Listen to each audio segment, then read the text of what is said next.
इंतहाई काबिल सद एहतराम मेरे मोहतरम व मुकर्रम मुअज़्ज़ज़ सामिन हज़रात, रायविंड का सालाना तबलीगी इज्तिमा अल्हम्दुलिल्लाह जारी व सारी है। पूरी दुनिया से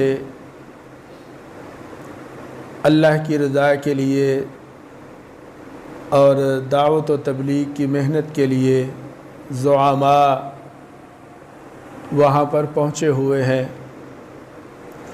मेरे अज़ीज़ो दोस्तों, अमर बिल मारूफ़ और नही अनिल मुनकर यानी नेकी का हुक्म करना और बुराई से मना करना उम्मत का बुनियादी काम है।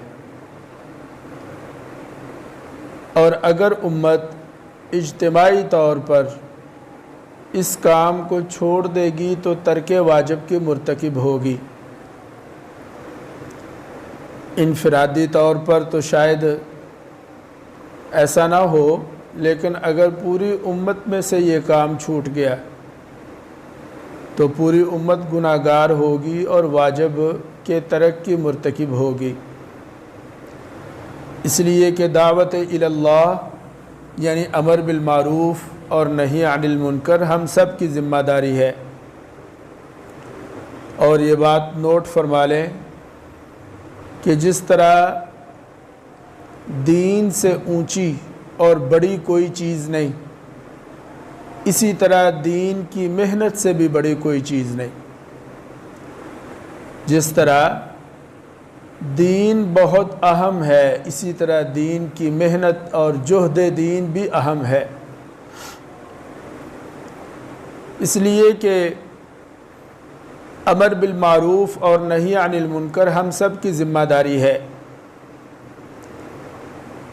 फरमाया कि कुंतुम खैरा उम्मतिन उखरिजत लिन्नास,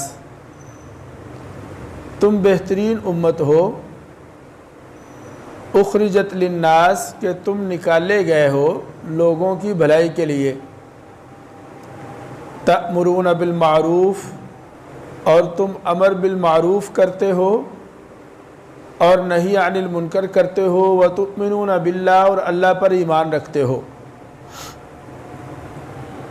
दूसरे मुकाम पर अल्लाह ताला इरशाद फरमाता है, वमन अहसनु कौलन मिम्मन दआ इलल्लाह व अमिल सालिहन व क़ाल इन्ननी मिनल मुस्लिमीन।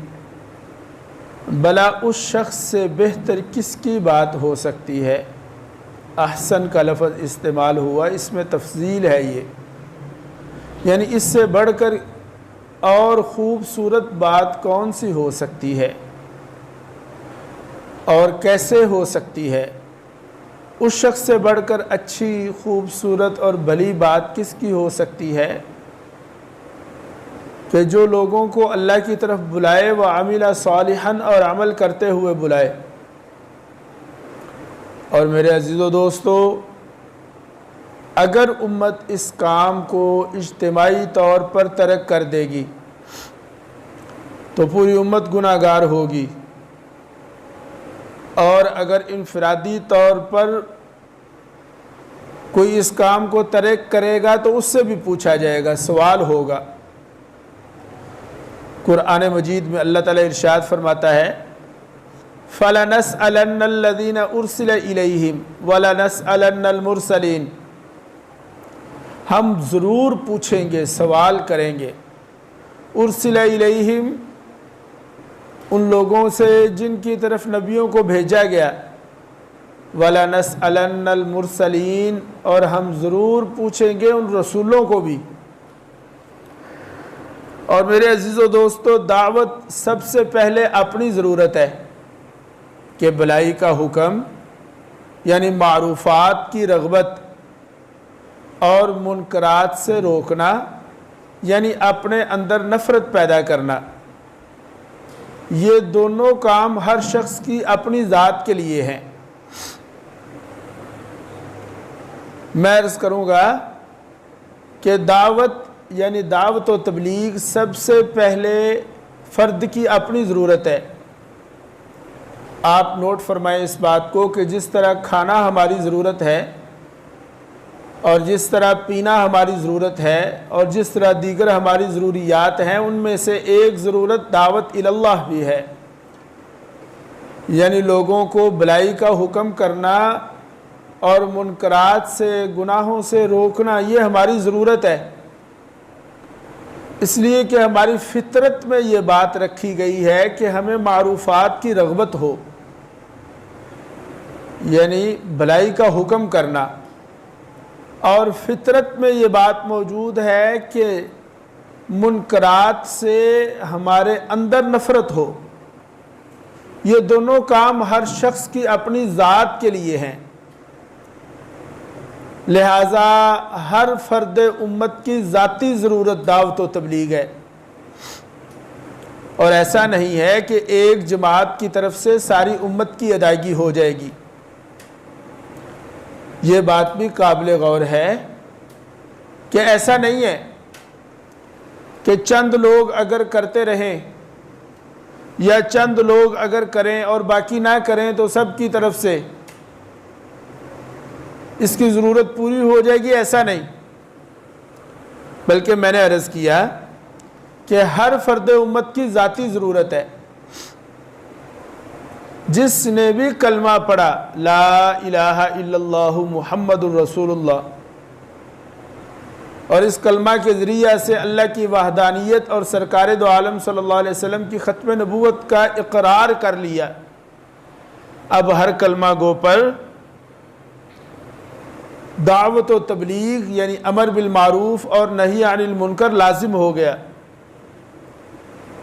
मैं ये नहीं कहता कि इसको किसी ख़ास शक्ल में किया जाए, किसी भी शक्ल में किया जाए।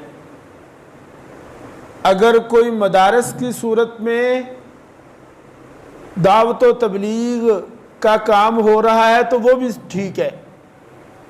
खानकाहों की सूरत में, जिहाद की सूरत में, या इसी तरह मसाजिद की सूरत में, किसी भी सूरत में, लेकिन ये काम हर फर्द की अपनी ज़रूरत है।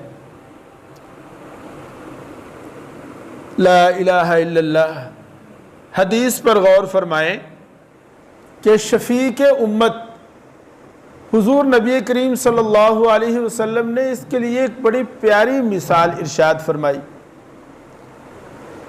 इसकी मिसाल को यूँ समझें कि जैसे एक बहरी जहाज़ है, या जिसे हम एक कश्ती कह सकते हैं, वो समंदर में सफ़र कर रही है,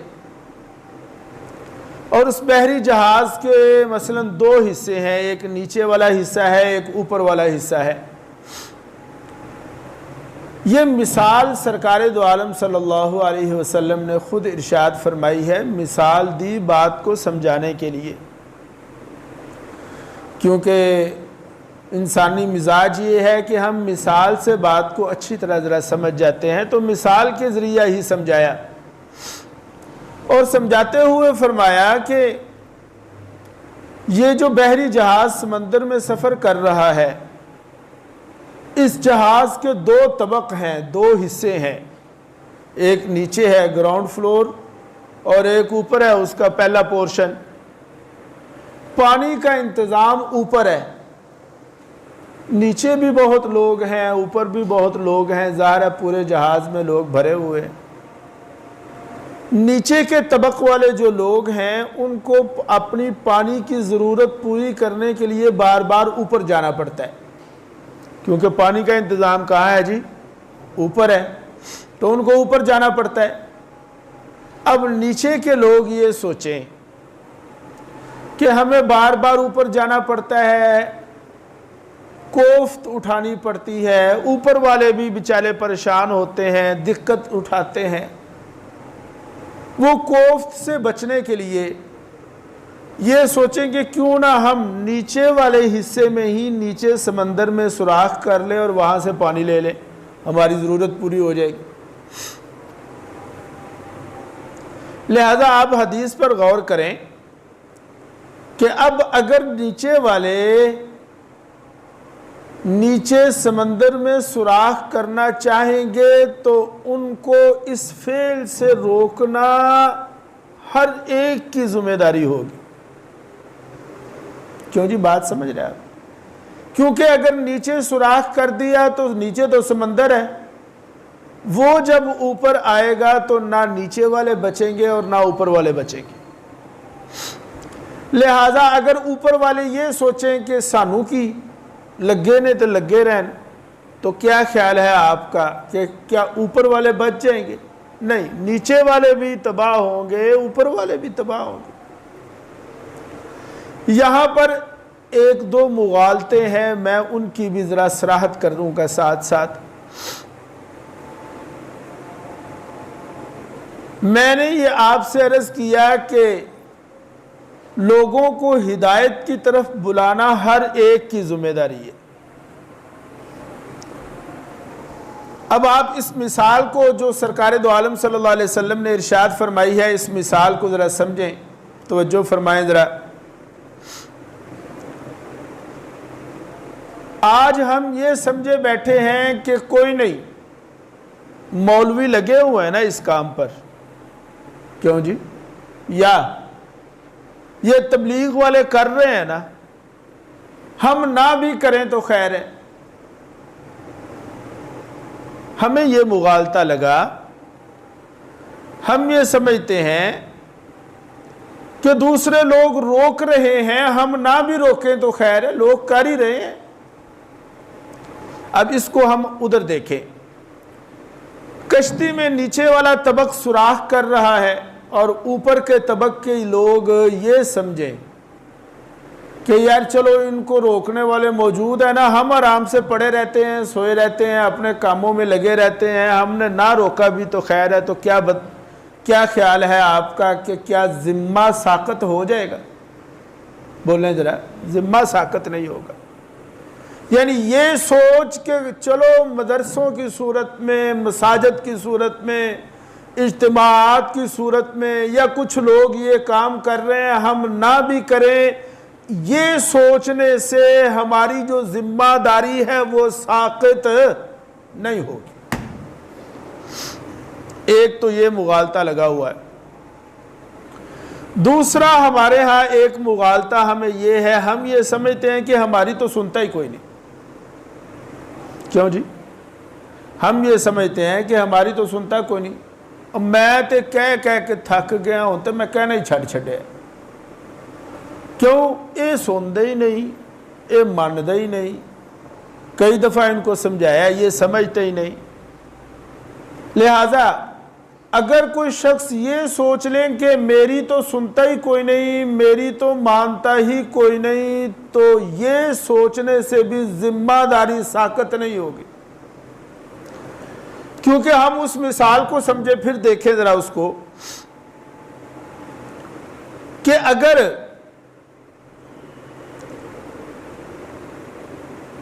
अगर उनको रोकने वाले हैं और कुछ लोग ये सोच रहे हैं कि हम नहीं रोकेंगे तो खैर है, तो क्या ख्याल है वो बच जाएंगे? बोले जरा, अगर उन्होंने सुराख कर लिया नीचे वाले हिस्से में तो क्या वो बच जाएंगे? या मिसाल के तौर पे 100 लोग हैं ऐसे जो सुराख करना चाहते हैं, सारे लोग जो हैं वो सोए पड़े हैं, सिर्फ 2-3 जाग रहे हैं जो उन्हें देख रहे हैं, और ये 2-3 ये सोचें कि एक पासे 100 ने, एक पासे असी 2-3 ना, साड़ी किन्ने सुननी है। तो अब आप मुझे ये बताएं कि क्या इन 2-3 के ये सोच लेने से कि हमारी तो कोई सुनेगा नहीं, वो इतने ज्यादा हैं, क्या इनका जिम्मा साकत हो जाएगा? नहीं मेरे अजीजों दोस्तों, अगर सारे लोग सोए हुए हैं और आप अकेले हैं और आपके मुकाबले में मुनकर करने वाले हजारों में हैं, तो आप अकेले की भी जिम्मेदारी है कि आप लड़ पड़े, मर जाएं, उनको सुराख करने से रोकें। इसलिए कि उन्होंने सुराख कर लिया तो तबाह हो जाएगा सारा जहाज। इसलिए कि अगर इस अकेले ने ये सोचकर कि मेरी कौन सुनता है और ये सोचकर ये अकेला बैठ गया, तो मेरे अजीजों दोस्तों फिर तबाही से कोई नहीं, फिर सुनामी आएगा। इसलिए ये सोचना कि हम तो कम हैं। आम तौर पे लोग कहते हैं जी ये शादी ब्याह के मौके पर सारी बरादरी एक तरफ होती है, 2-4 बंदे उनमें नेक होते हैं, वो एक तरफ हो जाते हैं। अब ये 2-4 बंदे भी चुप कर जाते हैं कि साड़ी किसने सुननी है, सारे एक पासे लग गए ने, हमारी किसने सुननी है। नहीं भाई दोस्तों, मैंने कहा कि उनको बचाना है और अपने आप को भी बचाना है। अब अगर ये सोचकर बैठ जाएं कि कोई नहीं हम तो रुके हुए हैं, तो क्या ख्याल है आपका कि क्या ये बच जाएंगे?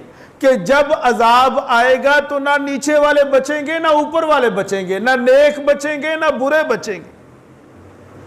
जब तबाही फैलेगी तो वो तबाही ये नहीं देखेगी कि कौन नेक है और कौन बद है, कौन सूफी है और कौन कौन है, वो ये नहीं देखेगी, वो तो सब पर आएगी। लिहाजा इस अजाब से बचाना हर एक की जिम्मेदारी है। लोग कहते हैं, फिर एक मुबालगा हमें ये लगा हुआ है कि लोग ये कहते हैं कोई बात नहीं, दावत व तबलीग का काम फ़र्ज़े किफ़ाया है, चंद लोगों ने कर लिया तो खैर है। क्यों जी? आम तौर पे लोग ये भी सोचते हैं कि फ़र्ज़े किफ़ाया उन्हें रोक छड़े है ना, फलाने ने आह छड़े है ना करे जी, चलो फ़र्ज़े किफ़ाया अदा हो गया। लेकिन हम पहले ये समझें कि फ़र्ज़े किफ़ाया का मतलब क्या है। क्यों जी भाई साहब? हम पहले ये समझें कि फ़र्ज़े किफ़ाया का मतलब क्या है। मिसाल देता हूँ, मसलन जनाजा, नमाज जनाजा है।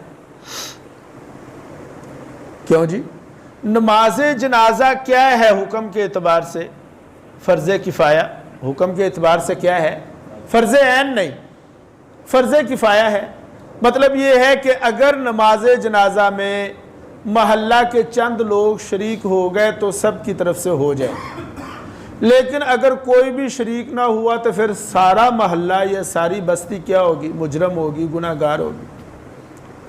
फ़र्ज़े किफ़ाया का मतलब ये है कि इतनी जमात हो कि उनकी तरफ से ये फ़र्ज़ अदा हो जाए। नहीं समझे आप बात? मैंने कहा हम बड़े आराम से कह देते हैं कोई बात नहीं जी, ये हुक्म है, फ़र्ज़े किफ़ाया है, तो फ़र्ज़े किफ़ाया का हमें मतलब नहीं पता। फ़र्ज़े किफ़ाया का माना क्या है? मैं आपसे अर्ज करता हूं कि फ़र्ज़े किफ़ाया का मतलब ये है कि मसलन जनाजा, नमाज जनाजा में इतने लोग हों कि नमाज जनाजा का फ़र्ज़ अदा हो सके, तब ये फ़र्ज़े किफ़ाया है। लिहाजा दावत व तबलीग का काम भी अगर फ़र्ज़े किफ़ाया है, दावत व तबलीग का काम भी अगर फ़र्ज़े किफ़ाया है, तो फिर इतने लोग तो होने चाहिए। मिसाल के तौर पर पूरी दुनिया की आबादी अगर 6 अरब है तो 1 अरब तो होने चाहिए जो उनको रोकें, तब फ़र्ज़े किफ़ाया होगा। अच्छा, अगर पूरी दुनिया की आबादी 6 अरब है और रोकने वाले लाखों में हो तो क्या फ़र्ज़े किफ़ाया अदा हो जाएगा? दसो यार, वो बोलो यार भाई, आप रेशो निकाले ना कि 6 अरब अगर पूरी दुनिया की आबादी है और सारी आबादी जो है वो तबाही की तरफ, गुमराही की तरफ जा रही है, उनको समझाने के लिए अगर फ़र्ज़े किफ़ाया है समझाना, तो कम अज़ कम 1 अरब तो होना चाहिए देना। और अगर हो अरबों के मुकाबले में करोड़ों भी नहीं, चंद लाख, तो नोट करें इस बात को, फिर फ़र्ज़े किफ़ाया भी अदा नहीं हो रहा। रही ये बात कि आया ये फ़र्ज़े किफ़ाया है या नहीं है, इस पर मैं आपको सैयदना सिद्दीक़ अकबर रज़ी अल्लाह ताला अन्हु का एक कौल मुबारक सुना देता हूँ, आपको बात समझ आ जाएगी। खिलाफत सिद्दीक़ अकबर में जब आप सल्लल्लाहु अलैहि वसल्लम दुनिया से तशरीफ़ ले गए तो पहले खलीफा अबू बकर सिद्दीक़ बने, 2-2.5 साल इनकी खिलाफत रही, लेकिन ये बड़ा कठिन मरहला था।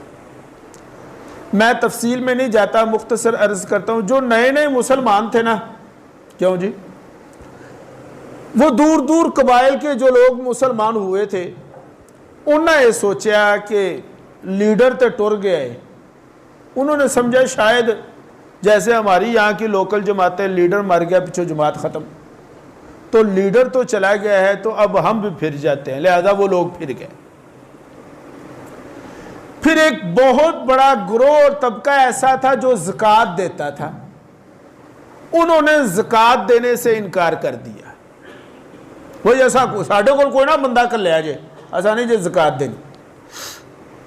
फिर यह हुआ कि एक तरफ मुसलमा कज़्ज़ाब ने नबूवत का दावा कर दिया, बड़ा कठिन मरहला की, किन्नू किन्नू इतने फितनों ने सर उठा लिया भाई, यानी इतने महाज चुमुखी लड़ाई, इतने महाज उठ गए कि कल्ला अबू बकर उनकी की डिसीजन ले की सोचे बेचारा किधर हो जाए। उसामा बिन जैद दा लश्कर बैठा है, उधर मुसलमा कज़्ज़ाब चढ़ी आउंदा है, वो ज़कात तो इनकार कर बैठे ने। वो जनाब जड़े नवे नवे मुसलमान सन वो जमात छड़ते जा रहे हैं, फिरते जा रहे हैं, किधर जाए। इस मौका पर सहाबा से मशवरा किया, मुख्तलिफ आरा आई सहाबा की। लोगों ने कहा कि आप ऐसा करें, उसामा बिन जैद के लश्कर को ना भेजें। अबू बकर ने यह फरमाया कि नहीं, उसामा बिन जैद नूं ते सरकार अपनी हथी टोर चुके ने, वो अगरचे मदीने तो बाहर ठहरे ने, लेकिन मैं नहीं उन्होंने जिन्हों सरकार ने घल छड्डे मैं नहीं उन्होंने डकना। ये तो गल खत्म हो। अच्छा मानी ने ज़कात जो है, जो ज़कात का इनका कोई नहीं, वो अपने ही नहीं, उन्होंने वाले रहन दो। आप ऐसा करें, आप मुसलमा कज़्ज़ाब के खिलाफ चढ़ाई करें, माने ने ज़कात को भी छोड़ दें और जो फितने हैं उनको भी छोड़ दे, सारे काम जो है ना वो पसे पुश्त डाले और इधर फोकस करें। ये जो मुसलमा कज़्ज़ाब है, सिद्दीक़ अकबर रज़ी अल्लाह ताला अन्हु ने क्या फरमाया? फरमाया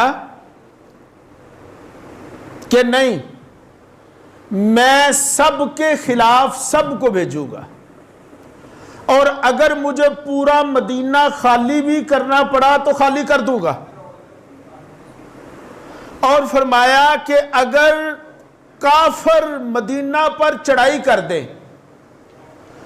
और मर्दों को कत्ल कर दे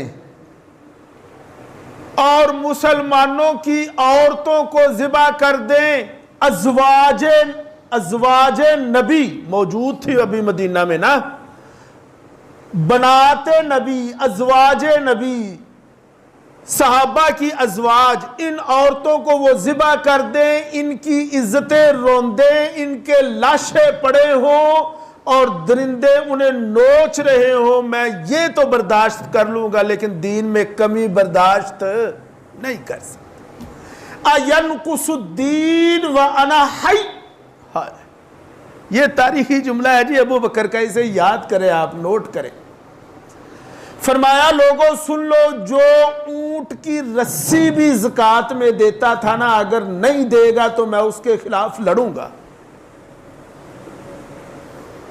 अयनकुसुद्दीन व अना हई, के दीन में कमी आए और मैं जिंदा रहूं, तो मैं कहता फिर खलीफा नबी हाँ, मैं कहता फिर नबी दा खलीफा वहां के दीन में कमी आए और मैं जिंदा रहूं। ये मैंने आपको मुख्तसर वाक़या, बात जो समझानी है वो क्या है उसको, उस पर अब आप गौर फरमाएंगे। अबू बकर सिद्दीक ने यह कहा कि अगर रस्सी के बराबर भी कमी आई, नोट कर रहे हैं बात को, कि अगर रस्सी के बराबर भी कमी, अगर ऊंट की नकेल के बराबर भी कमी आई तो मैं जब तक वो नकेल ले नहीं लूंगा नहीं छटांगा, या मैं आप मर जाऊंगा या ये है कि ये फैसला होकर रहेगा। ये है कौले सिद्दीक रजी अल्लाह ताला अन्हु। अब हम अपने मामले में सोचें, मैं बात कर रहा था कि दावत व तबलीग का काम फ़र्ज़ ऐन है या फ़र्ज़ किफ़ाया है, यही बात हो रही थी। अगर तो फ़र्ज़ किफ़ाया है तो फिर मैंने आपको समझा दिया कि फ़र्ज़ किफ़ाया के लिए कितनी तादाद ज़रूरी है।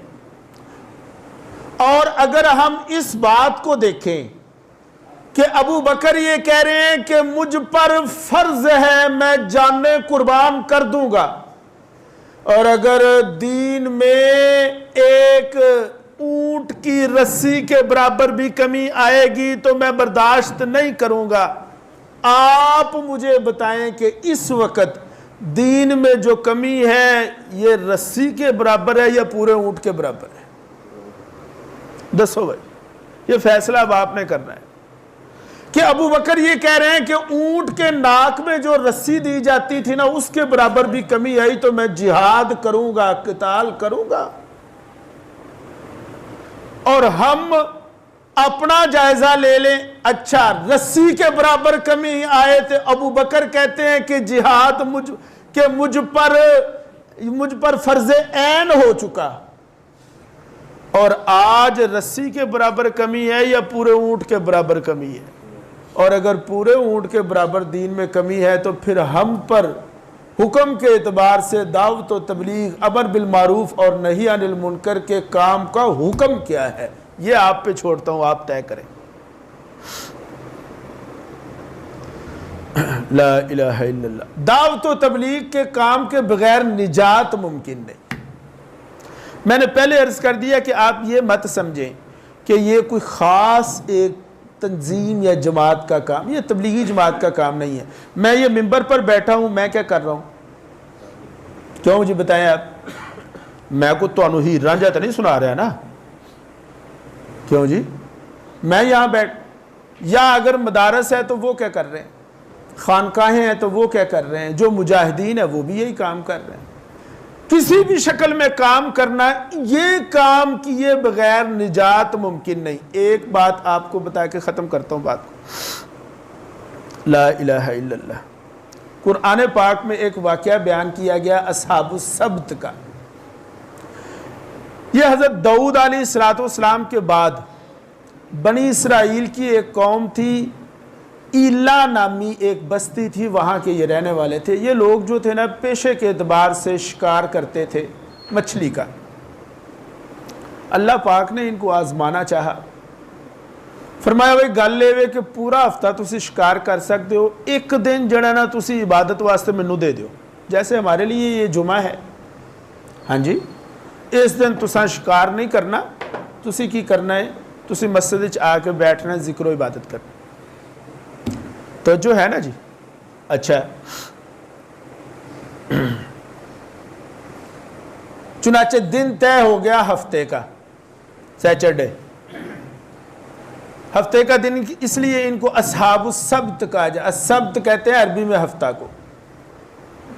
अब हफ्ते के दिन ये होता है कि ये लोग, इनसे ये बात तय हो गई कि तुमने मेरी इबादत करनी है, और उधर अल्लाह पाक ने शायद मछलियों को ये आर्डर फरमा दिता, भाई तुहानू अज को नहीं पुछदा, तुम मौजा करो।